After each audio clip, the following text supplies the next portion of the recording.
there's often a misconception of what facelift surgery really is. And logically, the face involves the entire face. And so patients will think a lift involves the entire face.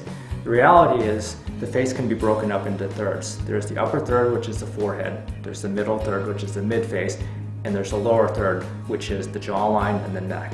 And so when patients come and they seek a facelift, what they're trying to do is restore the jawline and the neck of a more youthful face. Now, facelift surgery always begins first in the neck.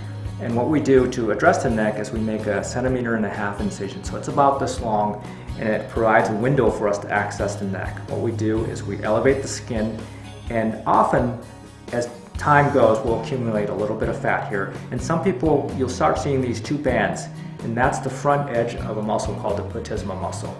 And what happens over time is that platysma muscle will sag. And it's a muscle that runs from here down to the collarbone. It's actually a whole sheet of muscle that inserts here and in the collarbone. And the back edge, you can draw a line from the corner of the eye to the angle of the jaw and down into the neck. So as we address the front edge, we'll actually sew the front edge of the muscle together. Now the second part of facelift surgery involves the face. Now I'm going to turn Cindy to the side here. And I like to use a hair-sparing incision. It's a hair-sparing post-tracheal incision, which is an incision that will hug the sideburn and go right into the ear and hug the edge of the structure called the tragus. It'll wrap around and then go behind the ear and back into the hair. And what this allows us to do is to access the area that's sagged. And so when we access this and tighten it, we'll actually tighten the back edge of that muscle. And what that does is it restores the youthful jawline and the neckline. Patients will often come in worried about the facelift look.